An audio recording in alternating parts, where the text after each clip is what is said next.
¿Qué tal, amigas y amigos? Este video decidí titularlo El misterio del medallón de San Judas Tadeo porque muchas personas cuando ven la imagen de San Judas Tadeo que lleva un medallón grande con un rostro, no saben de qué se trata. Buscan la fuente en la escritura, en la Biblia, y evidentemente la Biblia no nos dice nada. Buscan quizás en la vida de San Judas Tadeo y no siempre encuentran información. Y les recuerdo que muchos de los artistas plásticos, es decir, pintores y escultores, para hacer su obra se basaron especialmente en un libro del que ya les he mencionado, que se llama La Leyenda Dorada.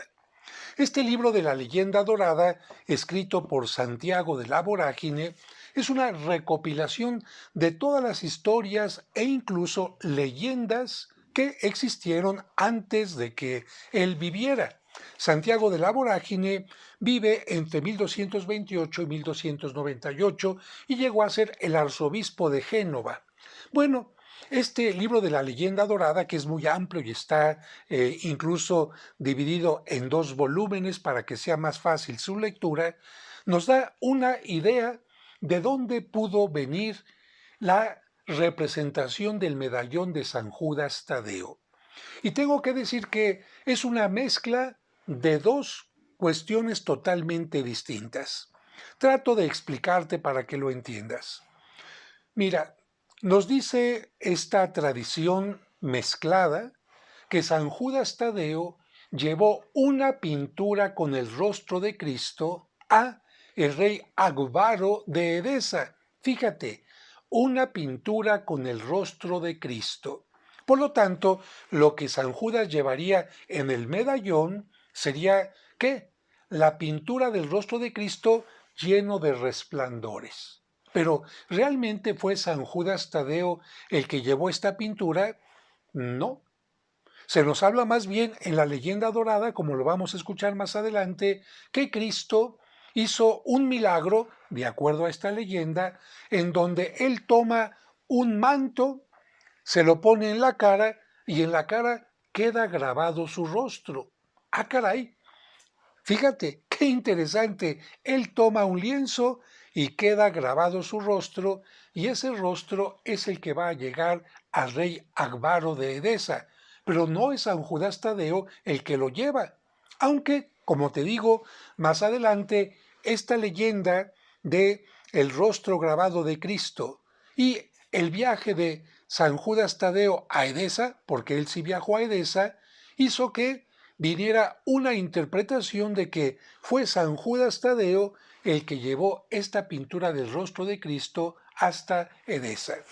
Y antes de leer el texto, porque quiero que lo escuches tal cual como lo dice la leyenda dorada y saques tus conclusiones, quiero mencionarte que precisamente a ese rostro de Cristo grabado en un lienzo es al que se le conoció como el mandilión o el manto de Edesa y al que se le llamó la verdadera imagen de Cristo.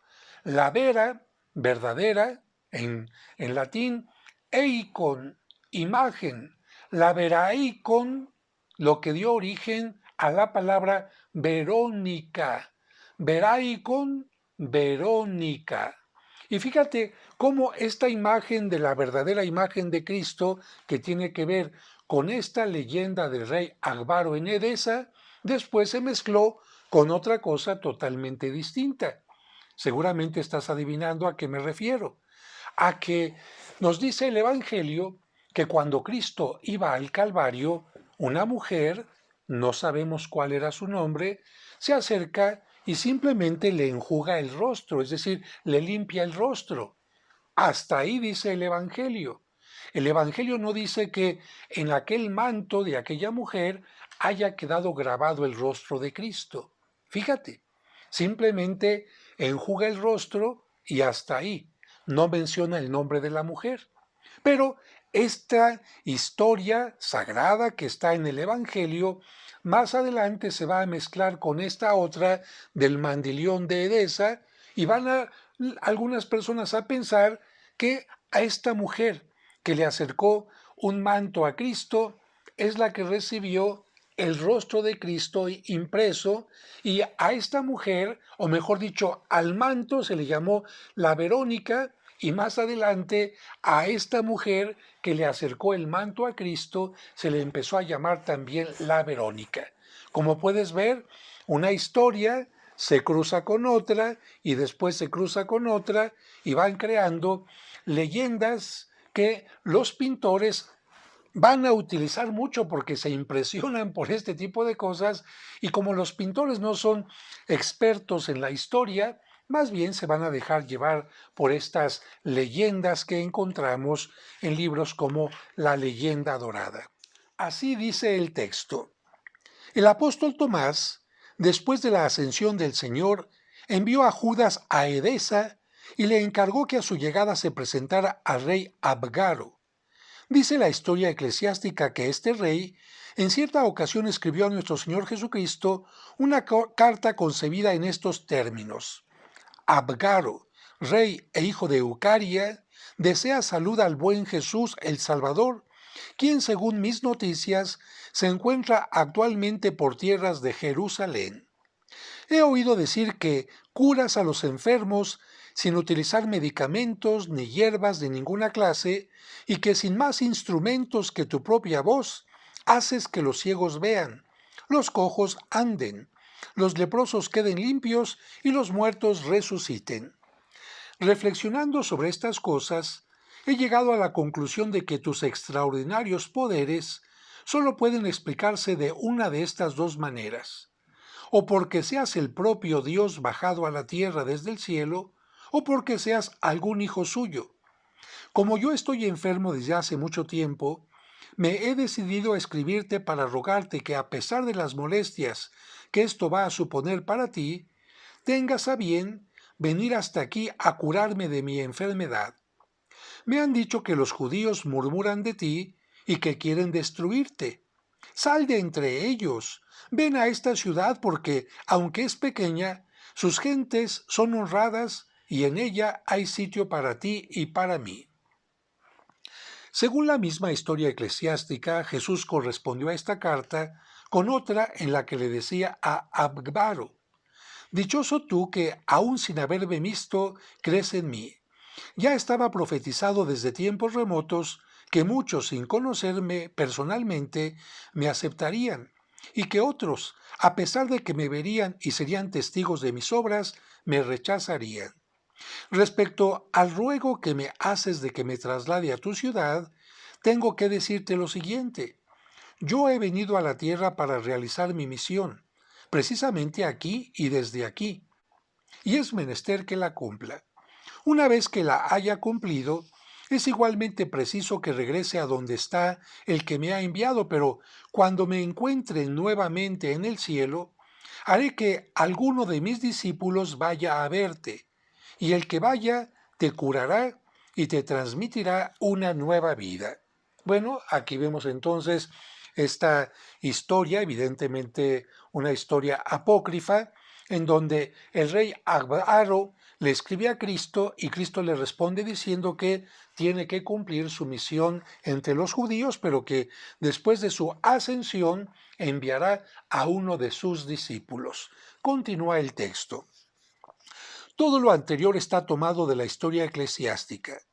San Juan Damasceno, en el libro cuarto de su obra, asegura haber leído en una crónica antigua lo que sigue.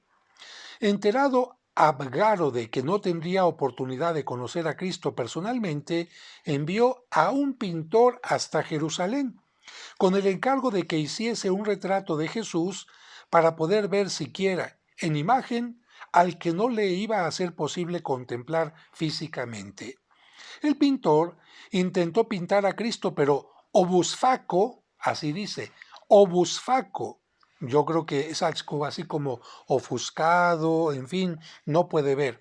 Pero obusfaco, por los vivísimos resplandores que procedían del rostro de Jesús, veíase obligado a cerrar los ojos cada vez que los abría para mirarle. Y como no conseguía captar los rasgos fisionómicos del Salvador, tuvo que desistir de su empeño. Entonces el Señor, que se estaba dando cuenta de todo, tomó con su mano la banda de lienzo con que el pintor ceñía su túnica, la colocó sobre su propia cara, imprimió en la tela la imagen de su rostro y devolvió la prenda al pintor para que se la entregara a Abgaro, que tanto deseaba tener su retrato. Es la única parte de la historia de la leyenda dorada que habla de un lienzo en el que queda grabado el rostro de Cristo. En la aludida crónica antigua, según San Juan Damasceno, se describía la faz del Señor tal como quedó grabada en la tela mencionada. En esa descripción se decía que en la susodicha imagen los ojos de Cristo eran grandes y hermosos, sus cejas muy pobladas, su cara alargada, su frente ancha y saliente, como suele ser la frente de las personas sensatas. Posteriormente, la leyenda dorada menciona que desde que llegó la carta a Abgaro, o Abgano, porque también se le llama así, en aquella ciudad de Edesa reinó la paz en todo momento. Y menciona que cuando alguien quería atacar la ciudad, se presentaba un niño en las almenas de la ciudad que les leía esta carta y entonces todos se retiraban. Pero continúo con la parte que tiene que ver con San Judas Tadeo.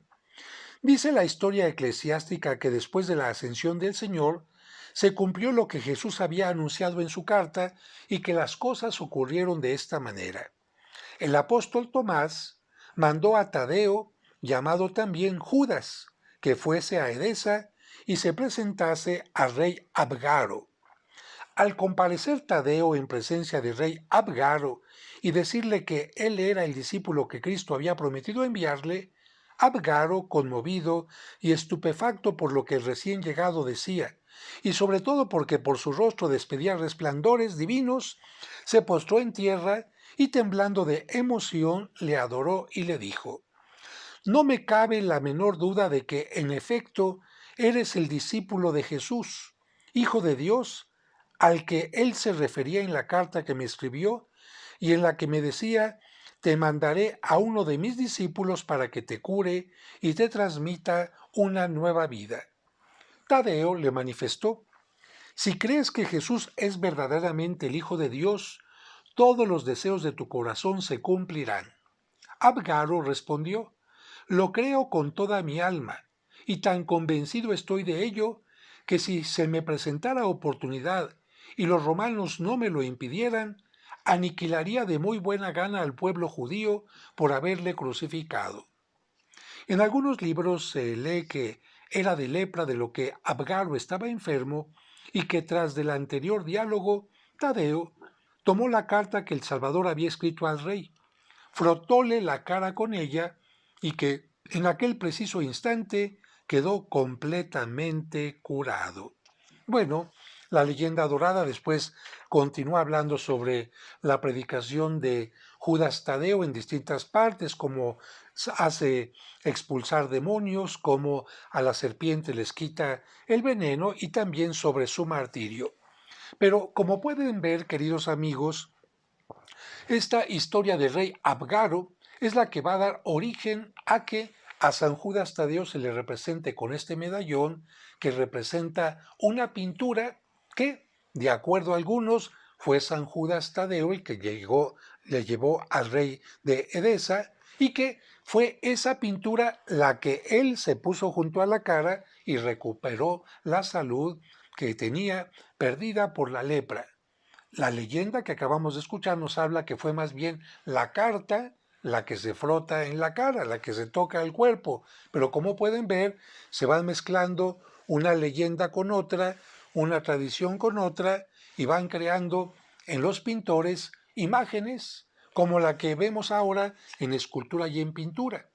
Algunos otros que no conocen la leyenda dorada mencionan que, bueno, sin conocer esto, que San Judas Tadeo, como era primo de Cristo, era muy parecido a él, y que por eso quienes lo veían decían que veían al propio Cristo. Es una interpretación totalmente distinta. Y otros dicen que para San Judas Tadeo lo más valioso era Cristo y que por eso era como una moneda que llevaba, porque para él lo más valioso era Cristo. Otra interpretación que no tiene fundamento alguno. La leyenda dorada, sí sabemos que sirvió como fuente de inspiración para pintores y escultores y por lo tanto quise comentarte y leerte este texto. Que Dios les bendiga. Si les gustó este video, denle me gustó y si quieren suscribirse, aquí donde dice suscribirse para que les lleguen mis notificaciones, mis videos en la forma más fácil. Que Dios les bendiga.